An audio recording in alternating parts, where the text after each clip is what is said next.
What's up, everybody, and welcome to a Wednesday edition of Morning Cuppa Hockey presented by Bet365. Whatever your bet is, it's never ordinary at Bet365, and we are also presented by Parasso, the most complete choice for shaving and beard care.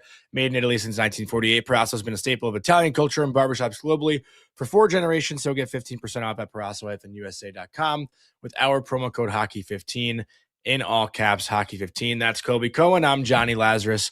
And we got Tyler Yaremchuk, good friend of the show, joining in about 5 minutes. We haven't even talked once about this Kulak, Skinner, and Jarry trade between the Penguins and the Oilers, just because there's been so much news going on around the NHL. So we'll talk to Tyler about that game last night, about that trade, and about the Oilers and how they're looking, and obviously Leon Draisaitl's 1,000th point. We will also be interviewing the head coach, the all-time winningest coach in Harvard hockey history, Ted Donato, father of Ryan Donato, on the Chicago Blackhawks. So we'll have him on at around 9:45. What? Former NHL player as well. Former New York Ranger. I know he only played like 50 games for the Rangers, but I'm surprised that you didn't lead that way. Although after last night, I mean, being a Ranger fan right now, it's kind of fucking brutal, huh? Yeah, it's not too fun, to be honest. It's got to be a bit of a difficult team to cover. Like, what was the post-game presser like last night? I mean, Sully didn't seem like, he wasn't like livid, like he wasn't like giving snappy, short, like John Tortorella interviews. He still seemed like he was willing to talk about the game, surprisingly. Well, it's just also like, at this point, what is, like, everyone knows what the answer is, but none of them are going to say it, right? What is the answer? The answer is we're not good enough. Like, that's what it comes down to. But what player and what coach is going to say that? Like, you're not really going to get that. This is a GM problem, or it's not a good enough team. They don't outskate anybody. They're too slow. They don't have anyone that can kick it into second gear. The D aren't puck moving defensemen for the most part without Adam Fox. They don't have any offensive-minded defenseman for the most part outside of Adam Fox. You can say Matthew Robertson has actually been like the second best offensive defenseman, at least offensively minded. When the forward climbs the wall in the offensive zone, the D are a little bit too stagnant on the blue line. They're not that mobile. Like, they have a hard time creating consistent, high-pressure, high-octane offense. That's just how it is. And I don't think a player is going to come out and say that. I don't think a coach is going to come out and say that. But that's just the harsh reality. You know, that they struggle to get odd man rushes up the ice because, again, they're just too slow collectively. It's just, that's what it is. Do you and again, what before we switch to Tyler, because he's here, and we told him 9:05, so we do have one more minute before we're officially making him wait. But even though he wakes up early for us, do you feel like they're a lottery team this year? Like, do you think when this thing shakes out, the New York Rangers are going to pick in the top 5 of the NHL draft? Because, I mean, this is supposed to be there's supposed to be a bunch of good players in this draft, right? Guys who can potentially make a difference. Yeah. I mean, that all depends on what they do with Artemi Panarin. If they trade him, then they're a lottery team. If they hang on to him and try to make the playoffs, I don't think so. But Colby, I was actually looking at it this morning too. I actually just quote tweeted somebody and put out the stat, like, the Rangers' leading scorers right now are Artemi Panarin and Mika Zibanejad. They both have 11 goals in 34, 35 games. And if you look at the other teams in the league, only the Devils and the Kings' leading scorer has 11, and only the Kraken, the Flames, and the Blues' leading scorer has less. So, the Rangers' top scorers are not scoring at an elite level, and they get paid a lot of money to do that. So, I think that's the bottom line too. And again, like, Connor Sherry has become a whipping boy for whatever reason. Connor Sherry's not the problem. I get he's not you can't blame it on the guy who got a PTO and made the team. Like, you got to blame it on the high paid. Hey, you know who deserves to be a whipping boy? The guy that's on your bedspread. Yeah. I mean, Lafreniere. The ghost of Alexis Lafreniere, because that's who plays the New York Rangers. So, all right, we could probably spend an hour shitting on the Rangers, but we won't do that. You also brought up the Seattle Kraken today, and I think I'll give it a little bit. And we may have to talk about them with Tyler a little bit, because they just, the irrelevant, the way that this team has just continued to not be able to find their footing, it sort of takes me to the thought that, like, maybe if Utah loses tonight, Jonny, in a back-to-back situation on national TV, it could be the end for their coach. I really do Yeah. think a coaching change is swirling in Utah. So, all right, go ahead, read Tyler in. I wanted to talk about the Edmonton Oilers today because, they made this trade. We haven't. Was bizarre. I just we haven't. You're right. We haven't talked about it because obviously Quinn Hughes got traded, and we figured we'd wait for Tyler. So go on ahead, Johnny. So before we bring on Tyler Yaremchuk, just a quick word from our sponsor, Uber Eats. Uber Eats is enabling fans to maximize their fandom all season long with exclusive game day deals on the app. From game day eats to paper plates and napkins, if you're hosting, to all the ingredients you need to make your favorite game day dip before, during, and after the game, Uber Eats is assisting every fan's hockey experience all season long. And everyone knows we always crave the stats with Uber Eats. And today's stat of the day, we're looking at career 4-point games. Connor McDavid has 44 career 4-point games out of the 746 games he's played. Sidney Crosby has 43 4-point games in the 1,384 games that he's played. Pretty crazy that McDavid's put up that many 4-point games. Tyler, good morning. I have an unusual question for you to kick things off. What is that shirt that you're wearing in our YouTube thumbnail? Because you're getting a lot of heat for the picture choice that Vic put. I thought you were going to ask me what shirt I'm wearing now. That would be Four Nations Champions Team Canada. That would be the shirt I'm wearing right now. The Exhibition Champions. Remember. Yes, of course. The shirt is a golf shirt from my good friends at Practice Apparel. They're from the same town that I am, and they make golf gear. So that's the shirt I'm wearing. Why Vic always chooses the most embarrassing photos of me, I'm not quite sure, but that's what he decided to do. Glad I woke up at 6:50 a.m. for you guys. Wait, Tyler, this should make you feel better. Vic caught flack about the original photo that he used when Pete DeBoer was coming on, so I made him change it. Word got to me that, why is the producer doing me so dirty with this photo? So Vic found a picture of Pete DeBoer smiling, and we flip-flopped to that. So first off, Tyler, thank you for getting up. I know the fact that not only did I ask you to come on this morning, I asked you to come on right off the hop. Normally we give you till 9:30 our time, 7:30 your time, but do we? I feel like he's always on the hop. It just couldn't wait. It couldn't wait. And part of the reason is that we have completely neglected the idea of this whole trade that went down because of Quinn Hughes and that whole trade that went down. But before we weigh in, from your point of view and perspective and, the Edmonton faithful, how does everybody feel about the trade of Tristan Jarry for Stuart Skinner?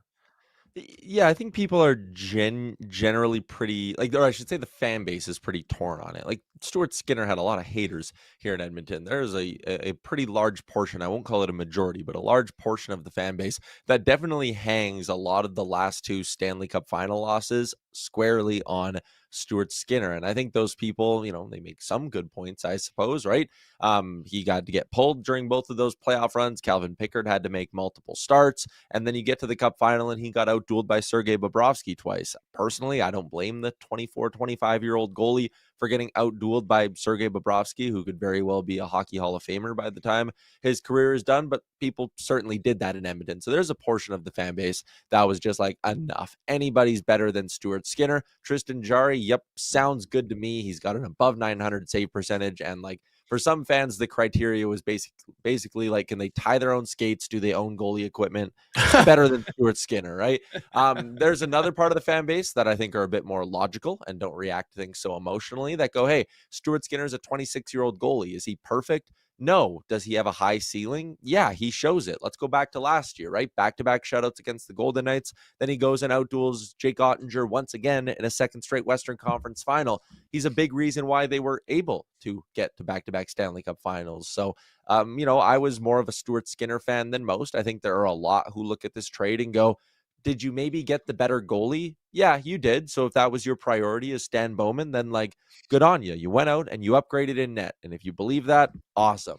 But you paid too much. And I think that's sort of what the majority of Oilers fans would say is all right, you had to give up Kulak and Skinner to make the money work. Fine. Okay, you had to throw in a second round pick. well, if you had to give up a draft pick like that, then you probably should have just gotten retention on this thing and not had to give up someone like a Brett Kulak, or not had to give up Stuart Skinner and gotten to run in tandem with the two of them. So I don't know. It was disappointing to see how much they gave up and how much maybe not gave up, how much they gave into the Penguins. Like not getting 50% retained on this deal. Why does Pittsburgh was debating buying out Tristan Jarry in July, and now here you are taking the full contract off the board? Like, that's crazy. They put him on waivers. They were trying to get rid of him, using waivers. And the other thing that I don't understand, and look, I've been hot and cold on Stuart Skinner, and like I always give you a hard time about Stuart Skinner, but I do find that you're speaking in a lot of logic right now. And the other thing that I would say here is that with Stuart Skinner, he didn't make a lot of money. And one thing Jonny and I pretty consistently talk about on the show, and we definitely, Jonny, I feel like we do stay consistent on this, is when we evaluate players, it's like in school when they used to curve tests, or if a test was so hard, everybody got graded on the curve. Like, you have to grade Stuart Skinner based on how much he makes as well. If he was making $9 million a year, then you could be losing your damn mind left and right. But what was his salary? 2 point something? $2.6 million. Like, backup goalies make $2.6 million. And to go and strap yourself to Tristan Jarry, who's got 3 years on his contract at 5 and change. Look, you pushed back on people that said they didn't just hand Connor McDavid savings to Jake Wallman. Like, you were a big pushback on that, and you explained why. Now, some of the Connor McDavid savings over the next couple of years are going to I keep calling him Tristan Jarry. I don't know why. Tristan Jarry. Like, there's some of the Connor McDavid savings. And like, to me, that is mismanagement. And I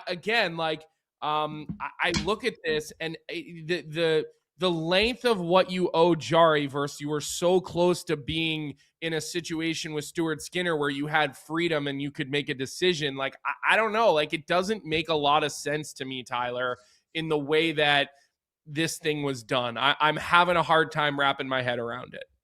Yeah, so I'll push back a little bit on, again, the McDavid savings thing, just because both Skinner and Pickard are UFAs at the end of the year. So, Skinner, you had the ability to sign him for $2.6 million because he was coming out of his entry level deal, and also you were in the flat cap world where salaries were suppressed. Like, if you would have kept Stuart Skinner around and you would have went to another Stanley Cup final or won the Stanley Cup, you were probably paying him $5 to $6 million. So they knew as an organization that whether it was Skinner, whether it was somebody else, they were eventually going to have to buck up and start paying more money for their goaltending, and it was a luxury they wouldn't have anymore.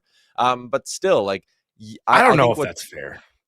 Why? You think they were to? You think they were going to have to pay someone? No. Yeah, you have to pay someone, but like, they waited this long to make that decision, and they decided to pay someone who's less proven than Stuart Skinner. I wouldn't say Tristan Jarry is more proven. If you look at the playoffs, Jarry started in 8 games in his playoff career. He's 2-6-0 with a 3.00 goals against and like a .891 save percentage. This guy hasn't won a playoff series. You're giving more money to a guy less proven than the guy you have, and you're not building for the future. He's 30 years old. Yeah, but in the same way, I'm not the guy who's going to sit here and hang Stanley Cup final losses on Stuart Skinner. I'm not going to hang playoff losses from 3 years ago on Tristan Jarry. I could give less of a shit how he played in front of behind the Pittsburgh Penguins in the Stanley Cup playoffs. I'm not convinced that says a lot about who he is as a goalie. If you want to talk about proven, and again, like, I'm not someone who likes this trade, but there was very clearly one season where Tristan Jarry had a bad year. Every other year, it's 8 or 903, 909, 919, 909, 921. Like, he had a problem, or Mike Sullivan, I should say, had a problem with him. That's why the relationship deteriorated. He was very clearly in mental hell, and I don't think it's a coincidence at all that the second Mike Sullivan walks out the door, Tristan Jarry's back to being a .910 save percentage goalie. Well, listen, and I know you can make the case, like, the teams that Jarry played on in the playoffs, weren't necessarily the best playoff teams. Like, I understand that, but we're talking about a guy, like, not a young, inexperienced guy. This is like an older guy who hasn't been in those big games. Like, that's where I'm like, did you upgrade? Like, how do you know what Tristan Jarry is going to look like in the second round or in a conference final against Dallas, where you have the proven Skinner that's done it in back-to-back years? Like, Skinner's numbers in both conference finals are unbelievable. Like, it wasn't just last year against Dallas. It was the year before too. And I know, like, you know, I tweeted out as soon as the trade happened, like, wow, like the Oilers just traded a guy who took them to back-to-back Stanley Cup finals. And Oilers fans obviously twisted my words and like basically made it seem like I was saying he carried them there. That's not what I was saying. I was saying he was the guy who was in goal for those runs, like the guy who experienced it all with the team. And you kind of saw it last night too, right? Like McDavid gives him a love tap. Like you could see like that those guys really love Stuart Skinner. And if Jarry is not going to be all that much better, or at least hasn't shown he's all that much better in his career already, like it just feels like it was a forced move, not a calculated move. Like that's really where I see this. I think those guys from McDavid down loved Stuart Skinner, the person, Johnny. And I think I read a lot, and I would read a lot into things that Elliot Friedman says, which are along the lines of, and I don't want to misquote him, but I'm paraphrasing a little, where it's like he'd play good, and then he'd start to play bad for a little bit, and the same doubts would creep in management, in the locker room, in the fan base, and it would be like, here we go again. Stu's going to start to struggle. So I do think there is a little bit of upside to this trade of, again, the goalie's just not Stu anymore. And I don't know, if you would have gotten to the final or to the Stanley Cup playoffs again, and in round one, you would have had to pull Stuart Skinner and go to Calvin Pickard, like that might be a backbreaking moment for this team finally, where they go, oh my God, we cannot keep overcoming our goaltending in the first round to beat the LA Kings. So my preference again would have been you give up the assets and get Jarry at 50% retained, and you run Skinner and Jarry as a tandem, and you would have gotten the best of both worlds. I'll agree with you in the sense that there's risk. There's a lot of risk with this trade. This is perhaps the last big risk they'll take in the Connor McDavid era, because Jarry and McDavid are going to expire at the same time. If Tristan Jarry stinks this spring and he isn't good in the playoffs, then yeah, they're stuck with Tristan Jarry the same way the Pittsburgh Penguins were stuck with Tristan Jarry 312 days ago when they put him on waivers. So there's risk with this trade, 100%. I want to look at the quality of goalie, and I don't like, reading into, oh, he's never played in the playoffs. Oh, he's never done that. Like, I don't know, man. It just feels like people roasted the Oilers. They never do anything about the goaltending. Then they do something about the goaltending, and everyone laughs and goes, oh, man, Stuart Skinner, he took you to Cup finals, and, now you have Tristan Jarry who's never done it. Like, I don't know. I think they got a better goalie at the end of the day. So the people who roasted their goaltending for the last 18 months, who are now twisting and changing their words, I think it's ridiculous. Yeah, we all seem to love what we don't have anymore. You know, it's easy to forget. And I think a lot of people are probably living in that world right now with this goaltending. Was it weird last night for you? I know it was weird for me. Seeing Stuart Skinner play for the Pittsburgh Penguins, like it just looked off to me. And probably because we focus so much on the Edmonton Oilers. Go ahead, Johnny. You got something? He had his Oilers helmet on. Yeah, no shit. It looked weird. Well, I mean, listen, they got those guys. They got their pads turned around pretty quickly. So credit to the companies that did that. But, even in that moment where Draisaitl gets his point and everybody leaves the bench, and like you can almost see Skinner like trying not to look down at the other end, at his end, like just looking down at the crease. I mean, I got to tell you something. I almost felt bad for Skinner, and that's not something I'll say often. When McDavid scored that goal where he just walked through all of Pittsburgh, Tyler, and he just threw that little drop fake on the crease, and he just went right around Stuart Skinner. Like, I just kind of felt bad for him, and it's rare that I have that empathy gene. It's not something that lives too deep within me. Yeah, it's pretty easy, I think, to feel bad for Skinner in this. And listen, I do think career-wise, he recognized it was time for a change, but like this is a homegrown Edmonton product, a guy who played his minor hockey coming up in the city, like all of that stuff. I remember going to Game 7 of the Stanley Cup Final in 2024, and like, obviously I don't hide it. I'm an Edmonton Oilers fan, even if I'm a credentialed member of the media in the Stanley Cup Final, and I just kept having the thought of like, oh my God, tonight, like we could be watching Stuart Skinner, the local boy, finally be the goalie the Oilers have always wanted, and he's going to throw his gloves in the air. He's going to be a Stanley Cup champion. And then everything from that Game 7 onwards just totally fell apart, and they would never get closer than that, I suppose, to winning it all. And then to see like the portion of the fan base turn on him and sort of get as vicious as they were with him, and to see how much he kind of wore it and how bad he wanted it to happen here. Like, it is a heartbreaking story. And now he's going to Pittsburgh, where like maybe he'll be better off for his career. Maybe the reset is something everyone needed. Like, that's also still a maybe, but like, to see it come to an end, to see him, hugging Connor and Leon last night, for him to go from a Stanley Cup contender in Edmonton to like a team in Pittsburgh who no one really knows what they are. Like, I don't know. I did feel for Skinner last night, and I'm kind of with you. Like, I don't usually get all that emotional and hung up about a player, because I'm a big, at the end of the day, they get paid millions of dollars to play a game. I'm never going to feel too sorry for anyone. But like last night, I was sitting watching the game with my wife, and she was like, I can't watch this. She was like, I cannot take like watching Stu look this sad in the crease. And like, that's kind of what it felt like a lot. Like, yeah, it was weird. I'll say this, Johnny. Yeah, that goal was sick. you're out of the one thing I think for Stuart Skinner is he's out of the pressure cooker. And, now he has an opportunity to play for a team that had no expectations. And, you're not going to be necessarily in the national spotlight every time the puck drops, because you don't play with Connor McDavid anymore. I don't think people are looking at the Pittsburgh Penguins as a real Stanley Cup contender. Although they've had an awesome season, and you got to give Muse and Nick Bonino and the staff there in Pittsburgh a shit ton of credit for what they've been able to get out of this team. I mean, you've seen resurgence from certain players that maybe we thought were closer to the 18th hole than the 9th at the turn, but that has certainly looked a little bit different. Can I add one more thing on Jarry? Yeah, of course you can. Just because I don't know if you guys would know this.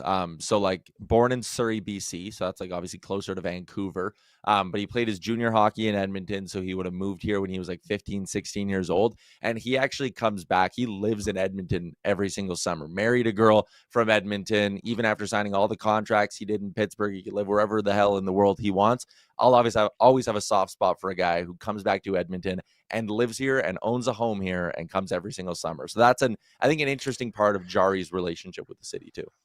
Listen, I think that's a good point too. And Tyler, as much as like we do give the Oilers shit, like there's nothing that'll make Colby and I happier than seeing the best player in the sport win the Stanley Cup. Like, I think we're all rooting for Connor, and you, of course, but you know what I mean? Like, I'm more wanting the Stanley Cup for you than for everyone else, Tyler, but the everyone else is a good close second. Yeah. Colby only cares about like 5 people. I'm not even in that 5, but I think again, like it is, you are, I know you are, Tyler. It is just like going back to just this whole trade. Like, they have 3 years left to McDavid basically until it's very unknown. And like, was this trade putting them in the best position goaltending wise to like, was there nothing else out there that they could have done? That's the only reason why I'm like, is this really the shot? This is the last shot they're going to take. It's everything in Tristan Jarry. And I do think, I didn't know about the Edmonton thing and the girlfriend. Like, that is a great part of the story. And that's easy to root for. And I can get behind that. And I love that. But it's just like, they have this one last shot with McDavid, and this is what they came up with. So he's the best thing they could have gotten right now.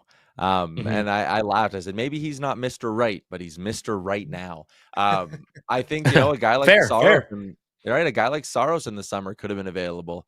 A guy like Tristan Jarry might have been available for cheaper in the summer. Like, there's a lot of stuff that they could have done in the summer to address their goaltending. And I was on the sheet with Jeff Merrick a couple weeks ago.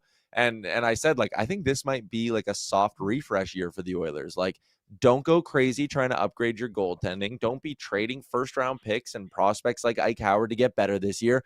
Maybe this is a year where you'll get to the playoffs. They're obviously a playoff team. Get to the playoffs, let the chips fall where they may. And then in July, you go, all right, Connor McDavid's officially on his discount. Look at all of this cap space that we have. Let's go. Like, now's the time where we kick it into high gear and try to win in one of these 2 seasons with McDavid. What this Jarry deal shows me is that they are not thinking that way at all. They are still viewing every year as an all-in year. And yeah, does the Jarry acquisition come with some risk down the line? Absolutely, but it gives the Oilers a better chance to win right now. They want to win right now. This is an all-in year, and for me, this signifies the beginning of a 2-month stretch here where I think Stan Bowman will be continuing to try to make some major moves. Like if you're going to go make this trade for Tristan Jarry, then it is Alex Tuck. It is all those other things. Like everything is on the table. Ike Howard, every prospect is available. Like you are doing everything in your power to make this year's team as good as possible. And I wonder, Tyler, and I wanted to ask you about Stasny and what you've seen so far from him. And I wanted to get an Alec Regula check-in from you. I think there's a number of guys that I am curious about.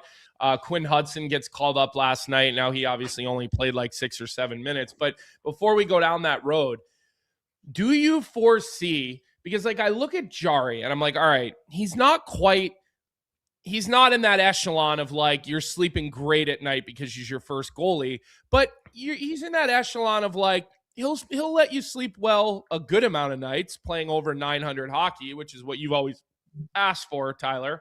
But could you see Stan Bowman going out and trying to bring in a sort of B option that is an upgrade on Calvin Pickard? I mean, you could put Calvin Pickard in the minors with 0 cap penalty, and you could go out and try to get a guy like, Brossoit, who went on waivers, I believe, in Chicago to go back down to the minors. And he might have even cleared waivers now that I think about it. I know that's been percolating here over the last couple of days. But do you think they're done in goal, or do you think it's like a Colorado situation when McFarland went out and he replaced both of his goaltenders during the season and he brought in Wedgwood to sort of back up Blackwood, and then lo and behold, Wedgwood's been tremendous, and especially this season. So is that an area that you're still focusing on?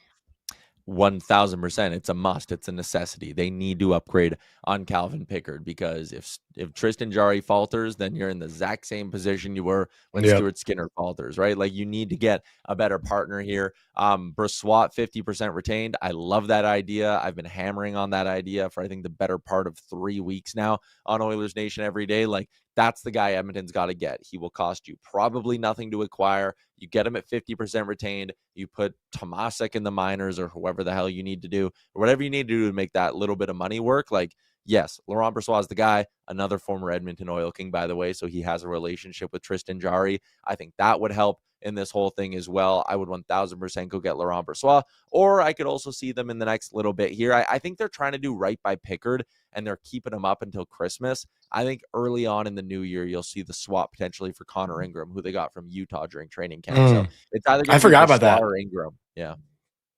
I forgot they brought in Ingram. Who has shown like really good flashes too. Like he had a couple really good years in Arizona before Utah, right? Like was it 2 years ago where Ingram like was on a tear? Yeah, I mean these are so many names. Like I totally forgot about Connor Ingram. So I kind of just threw my brain off there. But I don't really have anything else, Colby. I don't know if you have yeah, I do. I want to talk a little bit about Team Canada, Tyler. And you came on wearing the Team Canada Four Nations shirt. Jonny came at you with the whole exhibition thing. Me personally, I don't view it that way. I think a win's a win. You got to tip your cap. If we won, I wouldn't view it that way. You got to tip your cap to the better team. And at the end of the day, Connor McDavid was one better than Austin Matthews, which shouldn't come to a surprise for anybody based on the way that guy looks. But let me ask you this. If you're in charge of Team Canada, who are you taking off that roster and who are you adding? Because I saw Jeff tweeted this recently, and I thought it was a good point. We all sit here and throw out, like in our chat today, everybody's sitting here saying Alex DeBrincat, and I shouldn't say everybody. There's a couple of fans in our chat today saying Alex DeBrincat deserves to be on Team USA. He should be on Team USA. So where's he going? Right. And like my question, even in that, and I'll put this to the chat while Tyler is going to get ready to give us his answer on Team Canada. But where is Alex DeBrincat going in Team USA's lineup? If you're bringing him, who's he taking off the power play? And which of the first two lines is he playing on? And who's getting pushed off the first two lines for him? Because he's not a guy that's playing on your third or your fourth line for Team USA. So if you're bringing him, which I'm just going to tell you right now, I think DeBrincat is a hell of a player. He's a hell of a natural goal scorer, but he does not belong on Team USA, in my opinion. So, tell me, and there he is. Colonial Ludlow was the guy. So he's saying Cat for Keller. Keller wasn't on the Four Nations team. So where does he go? And I will keep an eye on the chat while I kick it over to Tyler and let Tyler kind of jump into Team Canada a little bit here, because we all assume Celebrini's on this team. So that means someone's spot moves around. And I think we all assume Tom Wilson goes on this team, Tyler. So you're wearing your Team Canada shirt. What are you doing with this team? Because we're coming in hot, I should say, to these Olympic team announcements.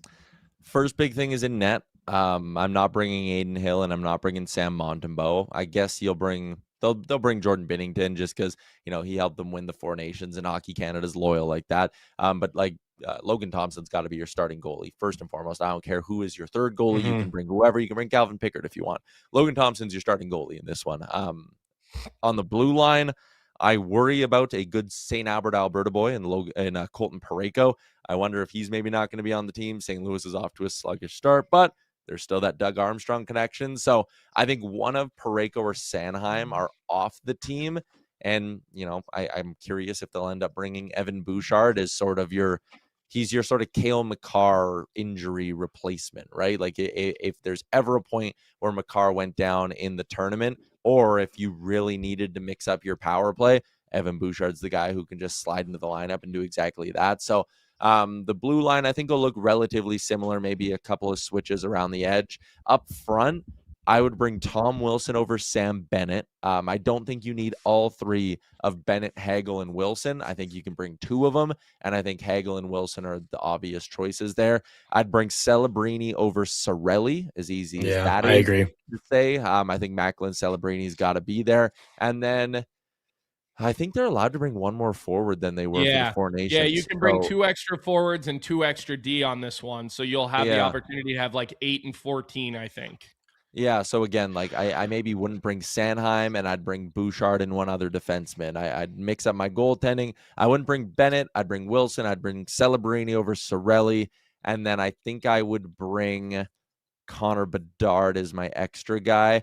I'm really curious what they do with Mark Stone. Sorry, I'm looking sideways because I'm looking at the You're good. roster. So you're leaving Travis Konechny alone, huh? You're bringing Konechny. Because that was the name, when you're talking about Cirelli, and I like Travis Konechny. I just think Cirelli's a little bit more of a Swiss Army knife than him. And I think, go ahead. Maybe I'm a little bit off in this. So maybe not Celebrini over Cirelli. Thank you very much, Vic. Totally redeemed yourself for the photo thing. Maybe it's more, I'm bringing Nick Suzuki over Anthony Cirelli. I'm bringing Macklin Celebrini over Travis Konechny. That is kind of a better way to view it then. Cirelli hasn't done enough this year for me. If they really, the only crazy swing, and I promise you, I am not just trying to sound like an Oilers homer here. Mm-hmm. I'm not the biggest Mark Stone fan in the world. I think he struggles with the boots, and I know the rink is a little bit smaller. I don't think that matters. I'd be really curious if they bring Zach Hyman, guys.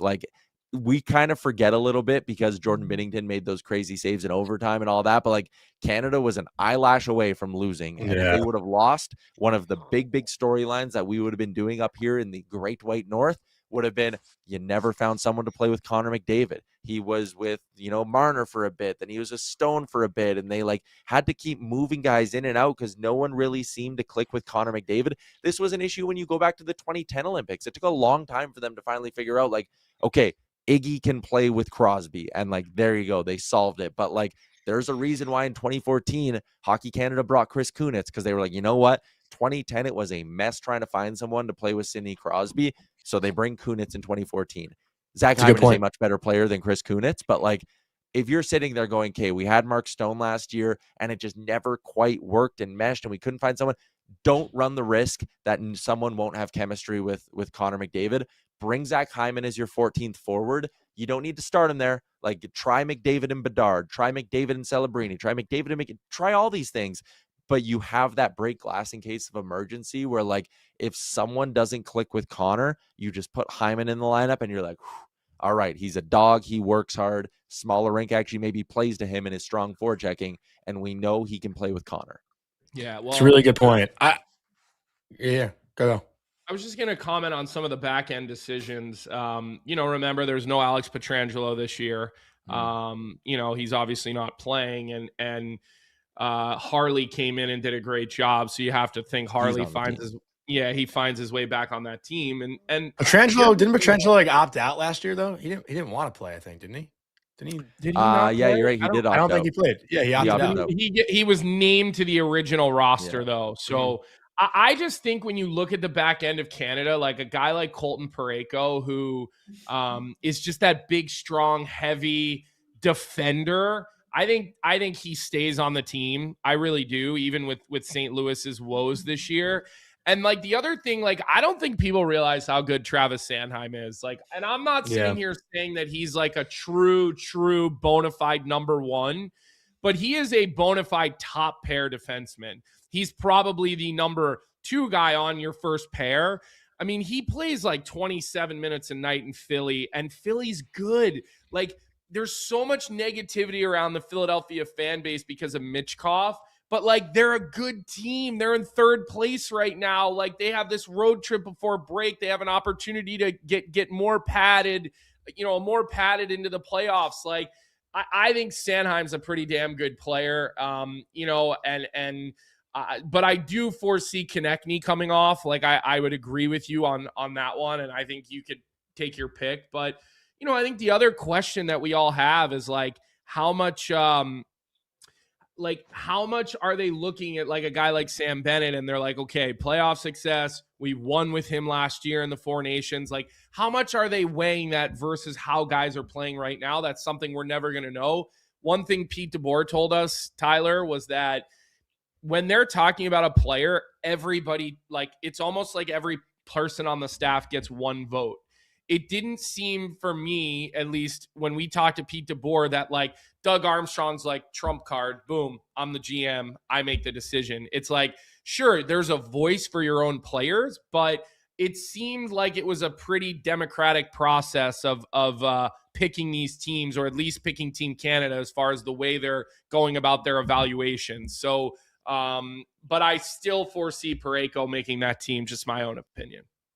Yeah, and again, like you want to build a blue line that has different elements to it, which is again why they took Parayko and Sanheim. Doughty is the one, by the way, who took Petrangelo's spot last year. And I bet you Doughty, because there was injury thing, like Doughty will be back in the mix. So yeah, you don't just want like 6 puck movers. Like, you need guys who can kill penalties. You need guys who can play physical and break up a cycle. I'm just curious. Like, again, they have Taves and Morrissey, like even Doughty to an extent. Do you need, in a similar breath, like, do you need all 3 of Bennett, Hagel, and Wilson? Do you need both Parayko and Sanheim? Or do you sit there and go, you know what? We're going to do things a little bit differently? Because again, I think if they would have lost to Team USA, there would have been a big conversation about doing things differently. And they need to keep in mind that USA is like right behind them here. It's not like Canada's miles better than everybody else who's going to be at the Olympics. Do you just value pace a little bit? Do you want to try play a little bit faster? And I think bringing a guy like Harley over a Sanheim or a Parayko, or at least having him in the lineup over one of those two, and then looking up front, getting a little bit faster, getting younger with the Celebrinis and the Bouchards, does it just change your game up a little bit? Does it force USA to maybe come at you a little bit differently? Like, I don't know. I think I'd prefer to just get faster. And with that, the one thing you mentioned was Evan Bouchard, like, being a potential candidate for Team Canada. Like, and I'm just going to ask you, like, this is the fan to fan question. With like the backlash that Fox got, I think like those two can be a little bit comparable, right, in their style of play. Like, Fox is probably much better defensively than Bouchard is. I think that's fair to say. But the backlash that Fox got for the skating ability, I wouldn't say that Bouchard is like the elite skater that some of these other offensive defensemen are. Would you fear that like maybe he goes there, confidence gets knocked a little bit, and then that affects like the Oilers playoff run? Like, would you almost rather him, if they don't really need him, would you almost rather him not go? No, because I think if he goes, like, he's going as a number 8. Like, I think the debate's almost between Bouchard and Schaefer, between the two. And I think the one thing you look at with Bouchard is, like, he is pretty unfalpable. Like, you go back to the playoffs, like, 10 seconds left in a game, he's got the puck at the blue line, and he'll toe drag a guy, right? Like, if you're down in a game, I always say Evan Bouchard's the guy you want on the ice. When you're up in a game, you sure as shit don't want Evan Bouchard on the ice. But, like, if there was a scenario in the Olympics where you were, let's say he's in the lineup, you're down by a goal in the 3rd period, which is like a very real thing that could happen against Team USA. Like, Evan Bouchard's one of the few defensemen in the NHL that I would want on the ice with Connor McDavid if I was trying to erase a 1-goal deficit late in a hockey game, just because he's going to be, calm, cool, and he's probably going to make a really high-end elite play with the puck. So I don't worry about his confidence. He's had so many moments this year where you'd think his confidence should be shattered, and it just doesn't get to that point, so I'm not worried about that. That's about as damn of a good a response you could have given me.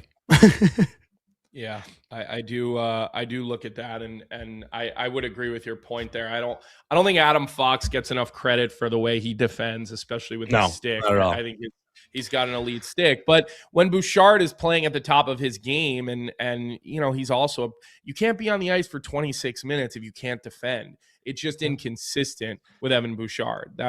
Thing, if he's on Team Canada, like, he's not top pairing 26 minute a night Bouchard like he is in Edmonton. He's third pairing, ozone starts 14 minutes a night. The other thing he's done in Edmonton, he's actually worked his way into being a very, very good penalty killer. He never killed penalties until basically the start of the playoffs last year. And then they didn't have Ekholm, and Edmonton basically looked at him and were like, shit, Bouch, you got to start killing. And he was unbelievable at it in the playoffs. He's been great at it this year. So that's another thing. Like, maybe you look at Bouchard and go, all right, we can play him 14 minutes a night, ozone draws, and we can now trust him to kill penalties. Like, that's something to keep in mind of this. I've always felt like the top offensive players should be able to kill penalties. Like, I really have. I mean, because here's the thing. The reads. The plays. Know when a guy's looking you off. Where the lanes are. And so I think with the top skilled players in the National Hockey League, it's, in my opinion, it's more of a, do I want to play this way and not can I play this way? So I'm not surprised that Evan Bouchard has become a good penalty killer, Tyler. Like, I think that's a switch in your brain for a top player and a top. I mean, Evan Bouchard is a very, very high-end offensive thinking defenseman. I'm not going to put the E word next to his name, but I'm going to say he's very high-end. And he has very high-end attributes, especially the way he shoots the puck. But, I just think for any top player, whether it's Draisaitl, whether it's McDavid, whether it's Bouch, whether it's Fox, it doesn't matter. All these guys, in my opinion, should be able to kill penalties because you're sitting in these formations that you work on day in and day out. And even with the way that, again, I coach junior hockey, it's clearly nothing even remotely close to the National Hockey League. But like, my top guys on my power play are the same guys I'm rolling out the bench to kill penalties. It's the same theme. I know it's a different level, but it's the same theme. So, Tyler, we really appreciate you getting up with us today. I know you've got Daily Face-Off live at noon. What else do you have going on over on our other channel, Oilers Nation, throughout the rest of today, just in case there's a fan or two here that are with us and not with you, which I'm sure that's not the case, because I think most of the people we have are people we've borrowed from your collective. But where can we find you the rest of the day?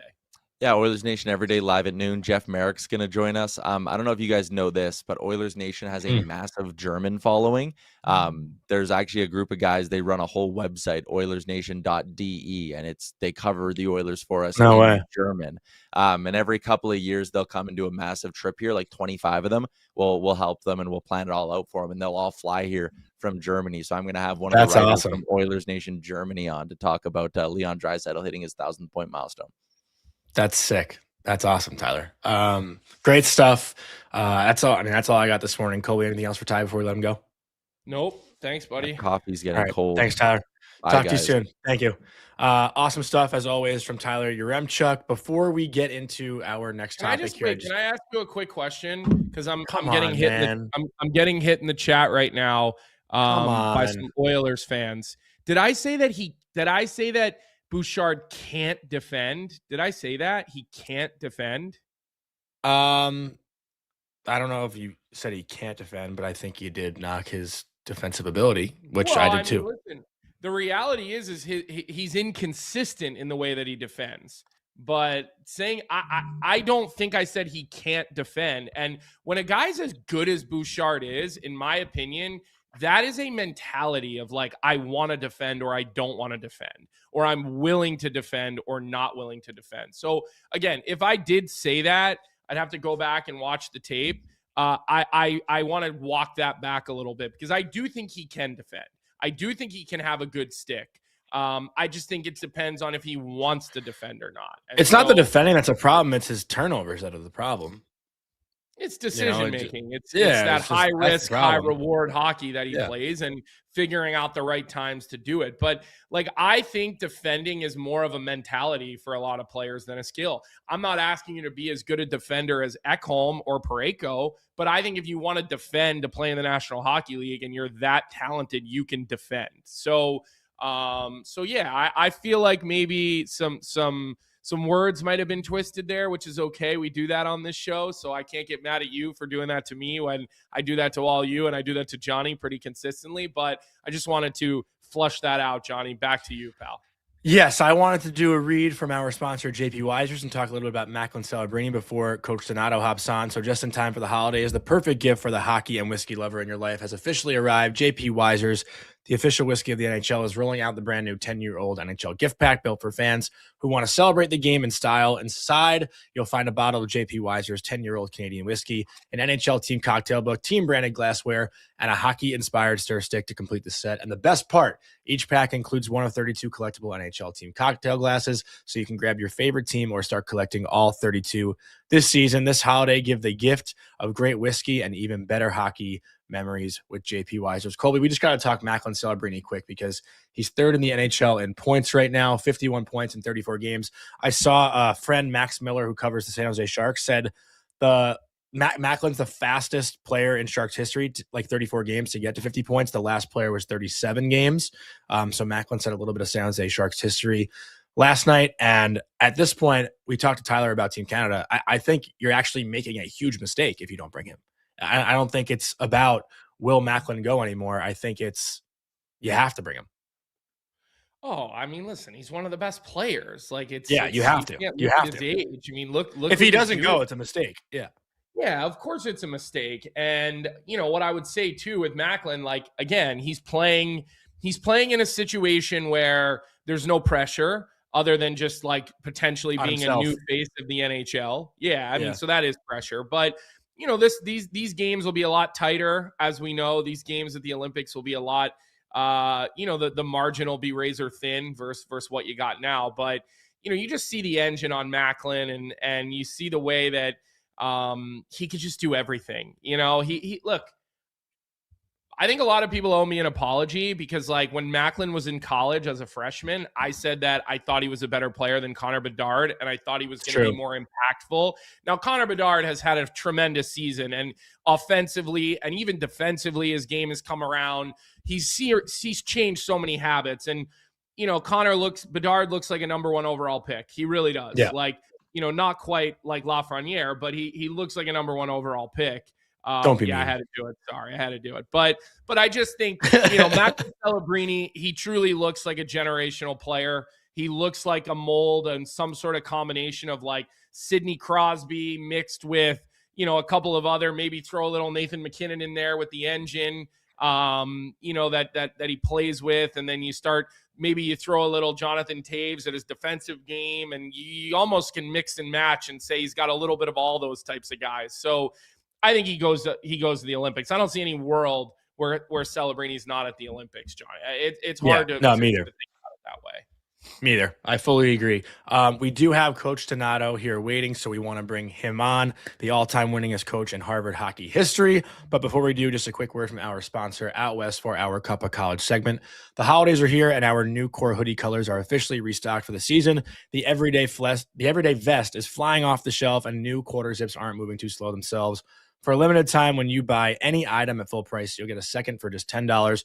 No codes to remember, no extra steps. The discount will auto-apply at checkout. It's the perfect time to get started on that holiday shopping list.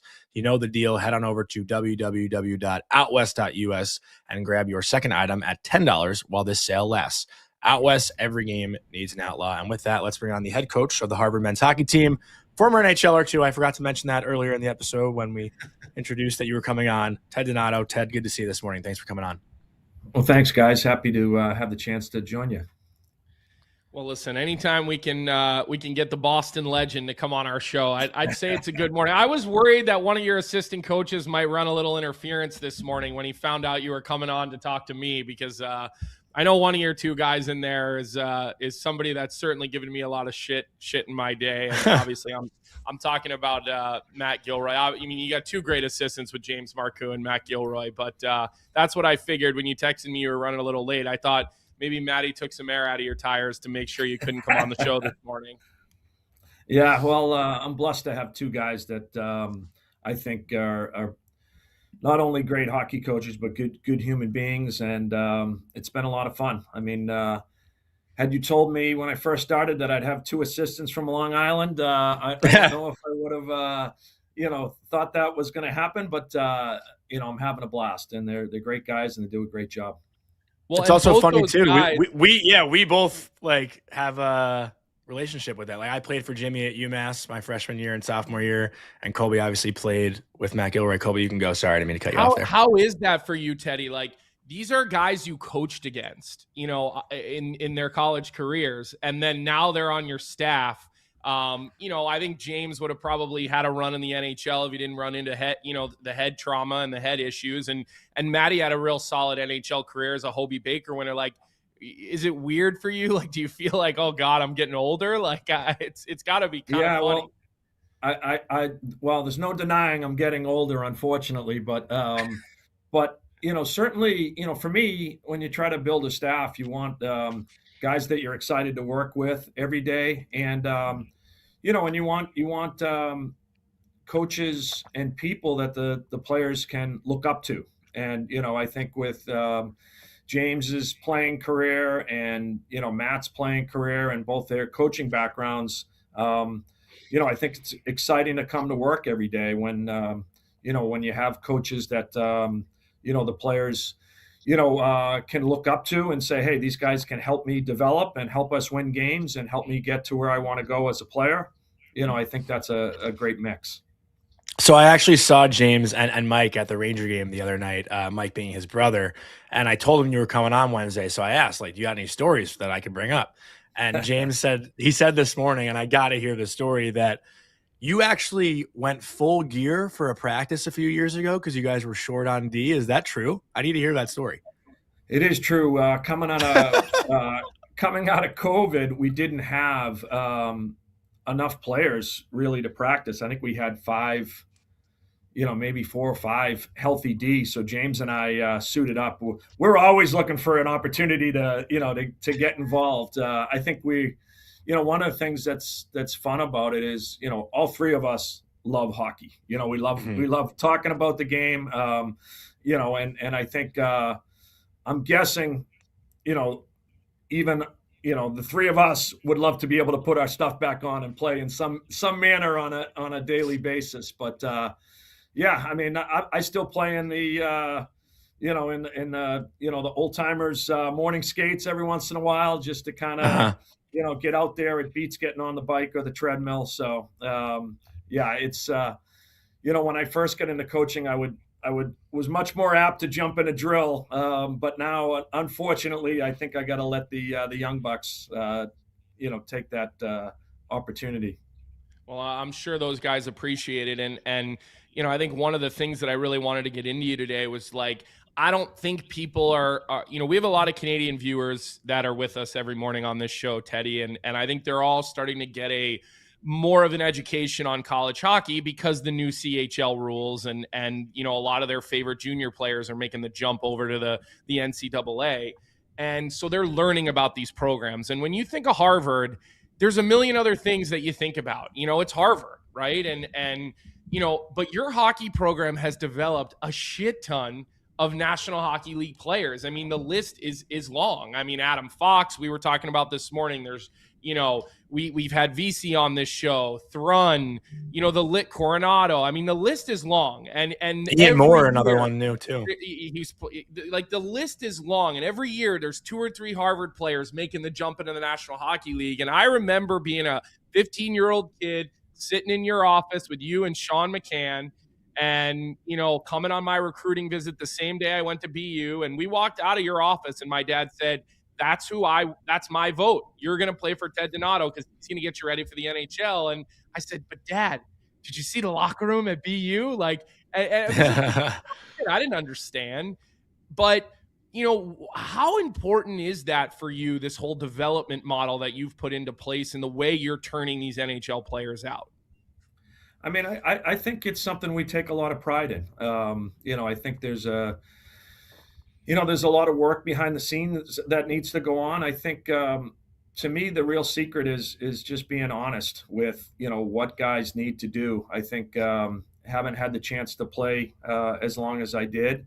Having a son there now, and having a chance to catch games in person, but to follow it on a nightly basis, it's a tough league, and you need to be able to adapt and find a way to make yourself valuable at the next level, just like guys do when they show up here. And I think we're honest. We utilize skill sessions and video, and we have a lot of practice time. And I think all three of us as coaches try to stay current, and we enjoy. For me, last night I'm watching the Blackhawks play the Maple Leafs. We got Henry Thrun and Ryan. You go to the Rangers game the other night. Foxy's hurt, but you got Ian Moore and Alex Killorn on the Ducks. So each and every night you can watch guys. And for me, it's fun because I as you said, Colby, sitting there as a 15 or 16-year-old, I remember these. I remember you and your dad sitting in my office, and I remember the conversations with all these guys, whether it was Killorn or VC or Kerfoot. One of the things that that's neat about a place like Harvard is we get to your junior or senior year. All our guys have opportunities, whether that's in the game of hockey or more importantly, the game of life. These guys have great opportunities, and we've been able to have a lot of great players and a lot of great teams, and makes for a lot of fun. Well, I got to ask you, I don't know if you remember this, but it seems like your memory is good. Did Colby call you himself and tell you he wasn't coming? Did he have that courtesy? He did. He had that kind of character, I would say. Good for you, Colby. Good for you. I might have had a friendly nudge, because I'm not sure I did have that kind of character, especially at that age. But I appreciate you covering my ass there, Teddy.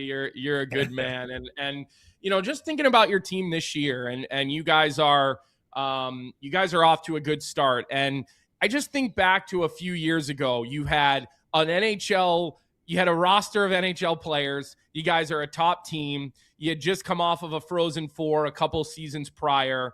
I remember doing that game, you guys at Walter Brown Arena. That team was just so loaded. And then you lost a ton of lower classmen at once, underclassmen.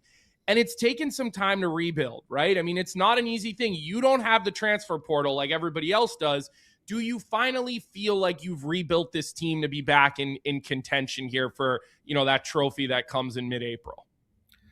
I think so. I think it's taken us a couple years to become whole. We always want our players to, if they have the opportunity to live out their dream and move on, we're excited for them.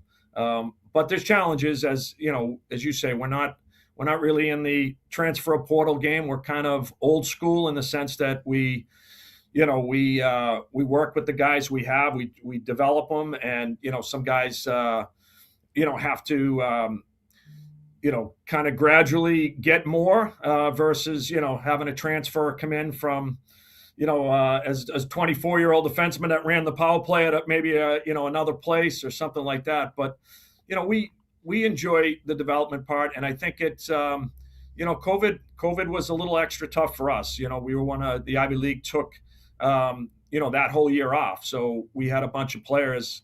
I actually thought we had a chance to win a national championship that year, but when wasn't Matty Beniers supposed to come?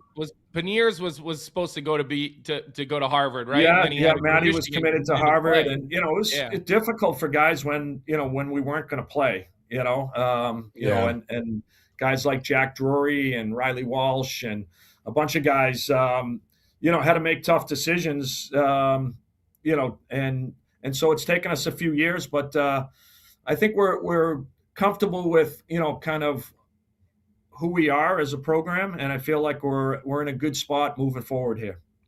Well, I also find it interesting with Harvard and a lot of the Ivy League schools because you're not dealing with scholarship money, right? Like it's so hard for you guys to not only recruit because of that aspect, but also because it's Harvard. You need the smartest kids, in the world to not only get into school but to stay in school. And I think for you that's got to be somewhat of a privilege. Also, that the quality of character kids that you're bringing in, like they know exactly what to, or I would think they know exactly what to expect the day they step in the door. Yeah, I mean, they get an opportunity to use hockey to go to one of the best schools in the world, and and surround themselves with a network of people, that are interested in their future. And it takes some sacrifices along the way. We're not a scholarship school, as you say, but I think the experience they have, and I always kind of joke, it's not just about the 4 years, it's about the 40 years after that you have a Yeah. Harvard education and a network. And hey, even if you're lucky enough to play hockey for a living and make the highest level, the ability to not have to work again, that's even a smaller percentage of that small percentage. So, it is what it is. Unfortunately, I often see that, a lot of the scholar part of the scholarship doesn't really happen. And so that's something, at Harvard we take great pride in. It takes some sacrifice, but I feel like the reward is not a short term; it's a long term reward.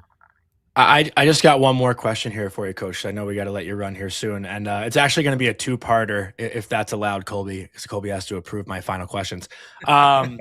So this is about Adam Fox. We talk about Adam all the time, and I remember I was doing media availability with you, I think either last year or 2 years ago when you guys were playing UMass, and you mentioned that like if you're talking about Adam Fox making 10 plays, 7 of them are going to be positive, 3 might be negative, but you can live with that positive result, right? And I'm wondering if a player like him, someone who's known for his high hockey IQ, or other players that step through Harvard, how much you learn from those kids, like if they teach you anything at all with how the game has changed. And then just the second part of the question, Bruce Fox wants to know if the wall is finished, and I have no idea what that means, but he told me to ask you.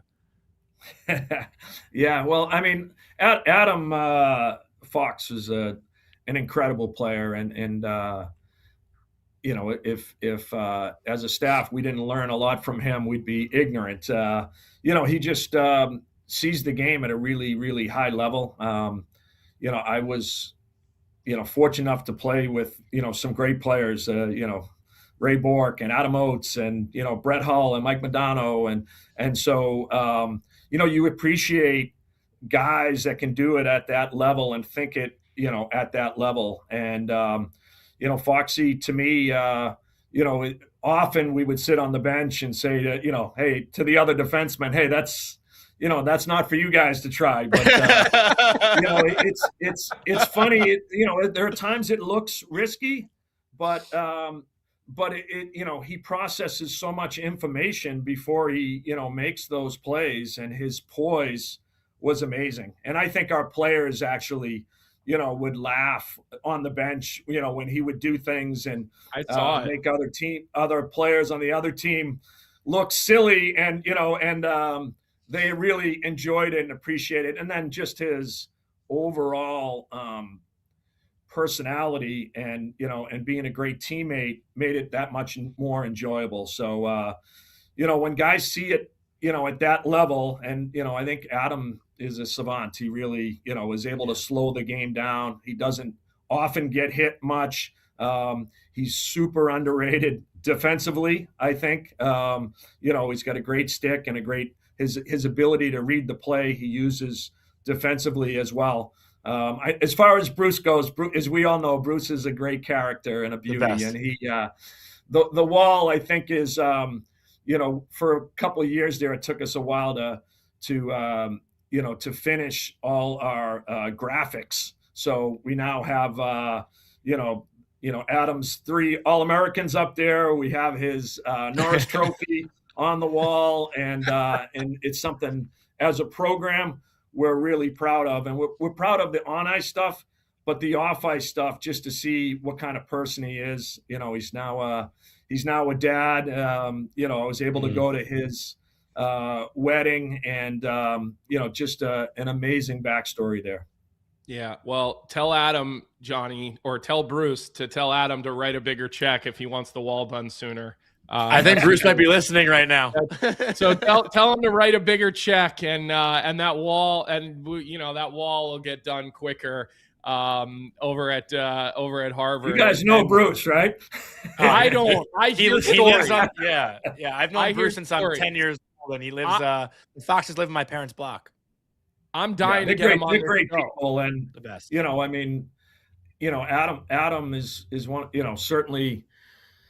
One of the greatest players ever to walk through these doors, and to me, to be at his wedding and see so many Harvard, players and other friendships that he made here, that's super rewarding as a head coach, because that's what you want to see, is guys that really take advantage of everything that a place like Harvard has to offer. Yeah, no, it's I've been dying to get him on the show, but I don't know. Maybe the New York Rangers we can't let it happen. Get him on the show, because I hear nothing but great things. And the last thing I got for you, Teddy, and this comes from our live chat, and I'll preface it this way before I ask you the question. Go look at the roster of how many former National Hockey Leaguers come to Harvard, send their kids to play for Ted Donato at Harvard, and that will tell you a big story, whether it's Hayduk, Langenbrunner, Drury. I know he's not, it's Ted Drury. I know, but still, you get all Ted these played in the National Hockey League. Exactly. Not, he's not quite in the newspaper like Chris is, but he still had a good career. And so when you look at that, and Ryan Donato, I know, was thinking about potentially going to a different school in Boston, but luckily he ended up in the right spot. So all these NHLers that know the game are sending their kids to play for you. And I think that right there says more than anything I could. And the question from our chat is from Neil Simmons, who is always with us every morning. He's got to be a New England guy because he's all over the college game. He always has great questions. And he's asking if you are surprised by Mason Langenbrunner turning into an offensive weapon last season, and what you've seen with his development in his time at Harvard. Because when he first came in, he was not a guy that was getting a ton of ice time.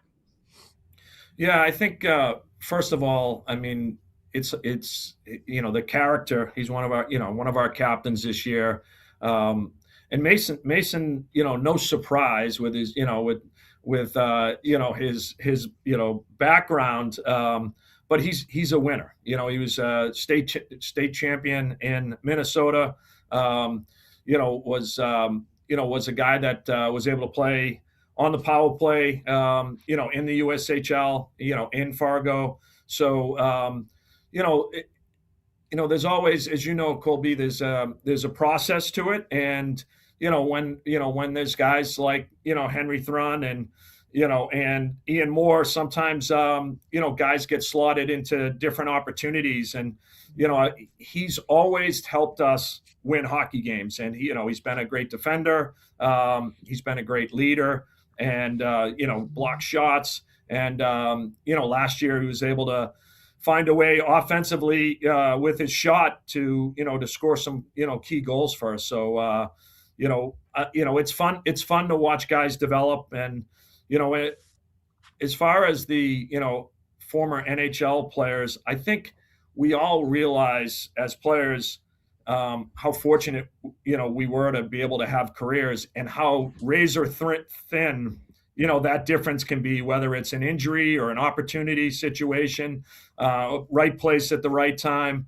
And, a place like Harvard kind of guarantees you on the other side that, hey, you know what, you'll have opportunities, both on and off the ice, coming to a place like Harvard. And I think that probably says more than anything.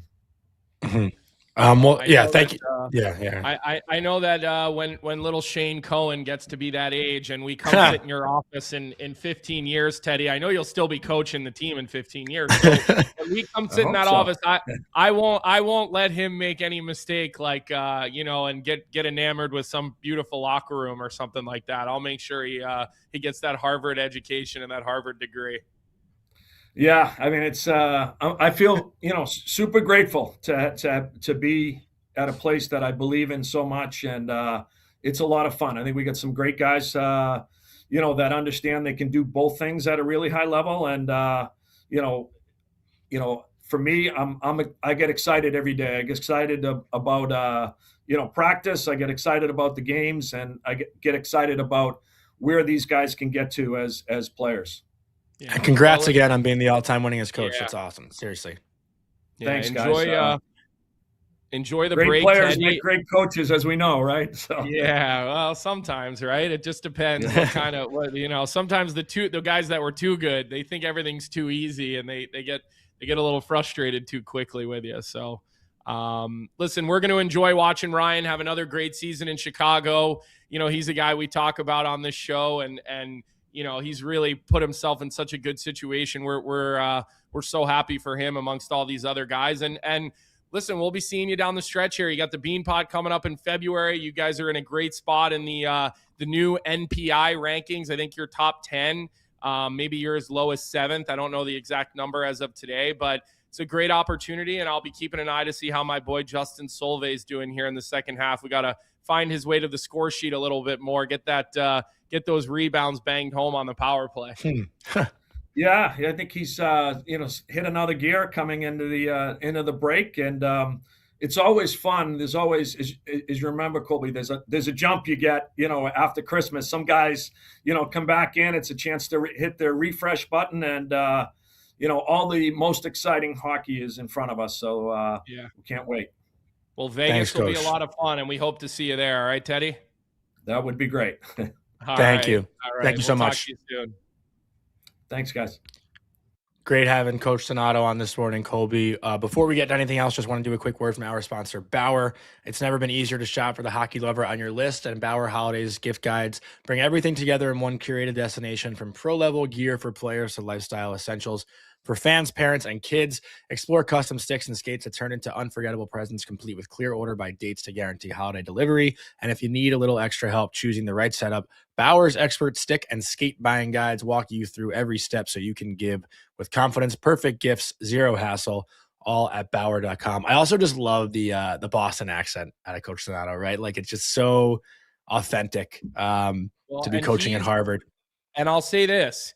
He is an authentic person. Yeah. And that's what comes through. Like what you guys just saw, that's what I saw when I was 15 and I sat in his office for the first time. And I've known him, we've had a good relationship ever since.